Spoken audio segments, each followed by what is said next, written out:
नमस्कार दोस्तों, इस वीडियो में डिस्कस करेंगे एचटेट 2021 कॉमर्स के क्वेश्चन पेपर में कुछ क्वेश्चंस ऐसे हैं जिनके ऊपर ऑब्जेक्शन लगाया जा सकता है।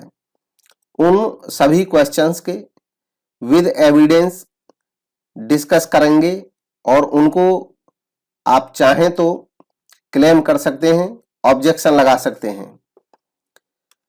सेट सी क्वेश्चन पेपर का उसके सीक्वेंस में है ये क्वेश्चन सभी। आप अपने पेपर के अकॉर्डिंग इनको मैच कर लेंगे। सेट सी में 95th क्वेश्चन है और इस क्वेश्चन में पूछा है इंटरेस्ट अलाउड है 0.75% पर मंथ के रेट से पार्टनर्स की कैपिटल पे। फिर मैनेजर्स कमीशन है 5% of net profit after charging such commission. If net profit before charging interest on capital in manager's commission amounted to rupees 14.85 lakh. तो देखिए इस क्वेश्चन में दिया है हमें वो प्रॉफिट जिस प्रॉफिट में से ना तो अभी इंटरेस्ट ऑन कैपिटल घटाया है ना मैनेजर का कमीशन घटाया है। तो मैनेजर कमीशन क्या होगा? क्योंकि मैनेजर का जो कमीशन होता है वो होता है चार्ज अगेंस्ट प्रॉफिट और इंटरेस्ट ऑन पार्टनर्स कैपिटल होता है अप्रोप्रिएशन ऑफ प्रॉफिट। तो पहले मैनेजर्स कमीशन ही घटाया जाएगा प्रॉफिट में से, इसलिए डायरेक्ट 14,85,000 में से 5/105 किया जाएगा। 105 इसलिए नीचे क्योंकि 5 वेट दिया गया है मैनेजर के कमीशन का, बिकॉज अभी इसमें मैनेजर का कमीशन नहीं घटाया गया है और जो 5% कमीशन मिलना है वो मिलना है उस नेट प्रॉफिट पे जिसमें से मैनेजर का कमीशन घटाया जा चुका हो। तो उसका 5 वेटेज इसमें रखा गया है जो पहले का प्रॉफिट है। तो ये निकल करके आ जाता है 70,714.28 समथिंग। गिवन ऑप्शन में ऐसा कोई ऑप्शन है नहीं, इसलिए ये क्वेश्चन के सारे ऑप्शन रॉन्ग है और इस क्वेश्चन को डिलीट किया जाना चाहिए या इसकी जगह सबको मार्क्स मिलने चाहिए। तो इसका जो कैलकुलेशन है वही दे सकते हैं आप लिख करके, यही सफिशिएंट है। चाहे तो किसी बुक में से 12th क्लास की पार्टनरशिप का मैनेजर कमीशन के ऊपर सभी बुक्स में लिखा मिल जाएगा, वो कोट कर सकते हैं मैनेजर्स कमीशन के बारे में। फिर इसके बाद नेक्स्ट क्वेश्चन है 105 सेट सी में, बाकी सेट्स में अलग हो सकता है numbering. 1 lakh rupees net cell दिया है किसी बिजनेस कंसर्न का, इन्वेंट्री टर्नओवर रेशियो 4 टाइम्स दिया है, कैलकुलेट करना है इन्वेंट्री एट द एंड।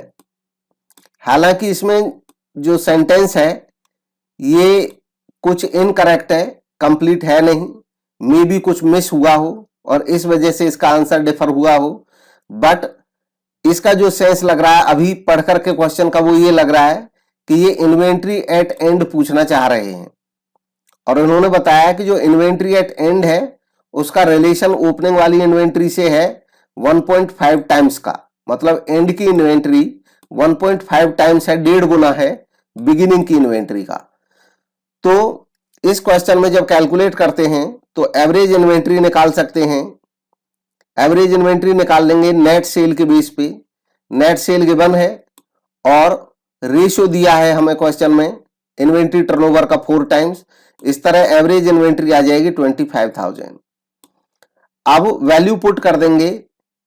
अगर माने ओपनिंग इन्वेंट्री को x तो क्लोजिंग इन्वेंट्री 1.5 टाइम है तो 1.5x हो जाएगी क्लोजिंग, और इनका एवरेज निकालेंगे तो x plus 1.5x divided by 2, 2 से डिवाइड कर देंगे तो एवरेज जो है वो 25 आना चाहिए।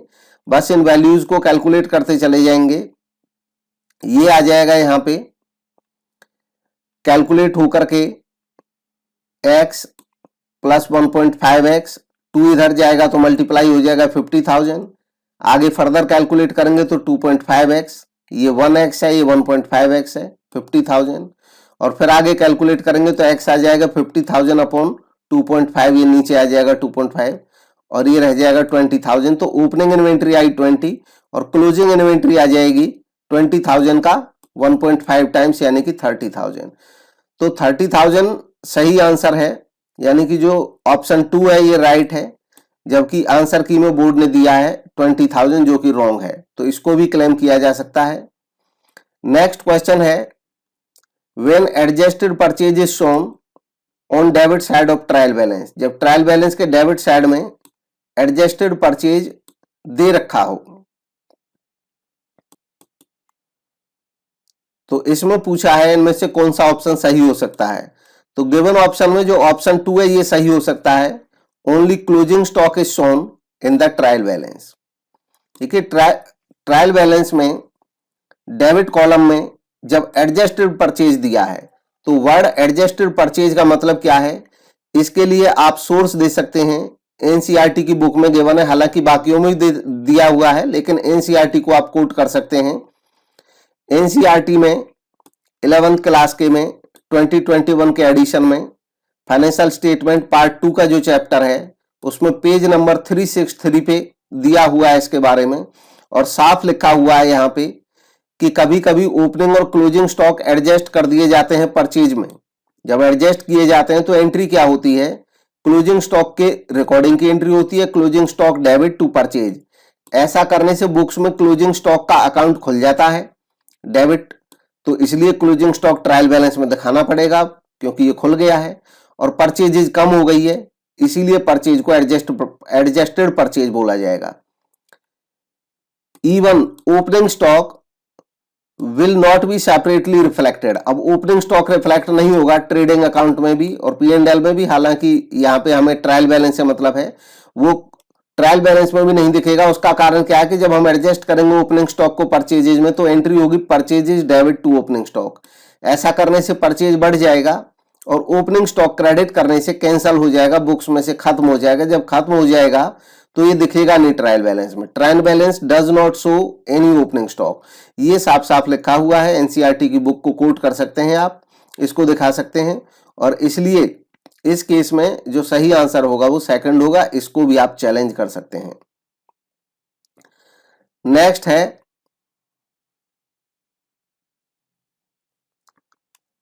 सी सेट में 126 क्वेश्चन है, which of the following categories of industries are covered under oil refinery and sugar mills, ये कौन सी इंडस्ट्रीज में कवर्ड हैं। तो आंसर की में आंसर दिया है 3, यानी कि प्रोसेसिंग इंडस्ट्री। आप इसमें कोट कर सकते हैं एनसीईआरटी की बुक में, सोर्स दिया है NCERT book business studies class 11th का 2021 एडिशन, टॉपिक है बिजनेस ट्रेड एंड कॉमर्स, पहला ही चैप्टर है, और इसका पेज नंबर 16, पेज नंबर 16 पे आप देखेंगे तो साफ साफ वहां पे लिखा हुआ है एनालिटिकल इंडस्ट्री के एग्जांपल में, analytical industry which analyses and separate different element from same material as in case of oil refinery. तो ऑयल रिफाइनरी बकायदा एग्जांपल दिया है एनालिटिकल इंडस्ट्री का। एक बार की अगर एनालिटिकल इंडस्ट्री ऑप्शन नहीं भी होता तो सिंथेटिक प्रोसेसिंग सही माना जा सकता था उस समय, बट यहाँ पे प्रोसेसिंग के बारे में अलग शुगर और पेपर का एग्जांपल दिया है और एनालिटिकल में ऑयल रिफाइनरी का एग्जांपल दिया है, तो इसको भी क्लेम किया जा सकता है और एनसीईआरटी को इसमें सोर्स दिखाया जा सकता है। हालांकि बाकी बुक्स में भी मिल जाएगा, बट एनसीईआरटी को आप सोर्स दिखा सकते हैं अच्छे तरीके से। नेक्स्ट है what is the maximum age limit of members of national commission for consumer protection. अब कंज्यूमर प्रोटेक्शन के जो नेशनल कमीशन के मेंबर होंगे उनकी एज के रिगार्डिंग एक क्वेश्चन था। आंसर की में बोर्ड की में जो आंसर दिया है वो 70 ईयर दिया है, थर्ड ऑप्शन, जबकि ये रॉन्ग है। इसका सही जवाब जो होगा वो होगा ऑप्शन 1, यानी कि 65 ईयर। और इसके लिए आप सोर्स दिखा सकते हैं क्या, इसके लिए आप सोर्स दिखा सकते हैं notification by ministry of consumer affairs food and public distribution, department of consumer affairs का, डेटेड 11 मार्च 2020 को। ये नोटिफिकेशन था for appointment of members in national consumer dispute redressal commission, और इसमें लिखा हुआ है terms of office of member, national NCDRC के मेंबर का जो टर्म होगा। ए member shall hold office for a term of 4 years और till he attains the age of 65 year. Whichever is earlier. तो 65 ईयर यहाँ पे मेंबर की as है। इसके अलावा आप कंज्यूमर प्रोटेक्शन एक्ट बियर जहाँ पे लिखा हुआ है उसमें भी पढ़ सकते हैं। उसके सेक्शन 55 सब सेक्शन 1 में लिखा हुआ है सेंट्रल गवर्नमेंट के जो अपॉइंटमेंट से रिलेटेड रूल्स हैं नेशनल कमीशन के रिगार्डिंग प्रेसिडेंट और मेंबर्स के, उनमें आप पढ़ सकते हैं। यहाँ पे लिखा हुआ है कि provided further no president or member shall hold office as such after he has attend such age as specified in rules made by the central government which shall not exceed. मतलब सेंट्रल गवर्नमेंट जो rule बनाएगी उसके मुताबिक होने चाहिए, लेकिन वो इससे ज्यादा एक्सीड नहीं होना चाहिए। तो ये एक्ट में लिखा हुआ किससे ज्यादा नहीं होना चाहिए, इसमें लिखा है प्रेसिडेंट के केस में तो एज ऑफ 70 ईयर और मेंबर के केस में एज ऑफ 67 ईयर। तो 67 ईयर मैक्सिमम था और इसमें जब सेंट्रल गवर्नमेंट ने बाद में रूल्स निकाले तो रूल में 65 ही निकाला। तो जो करेक्ट ऑप्शन है इसलिए ये 65 रहेगा इसमें मेंबर के लिए। तो इसको भी चैलेंज किया जा सकता है।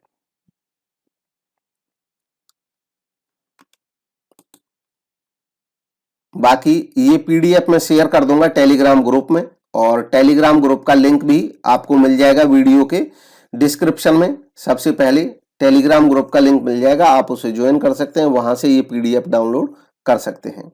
Thank you for watching.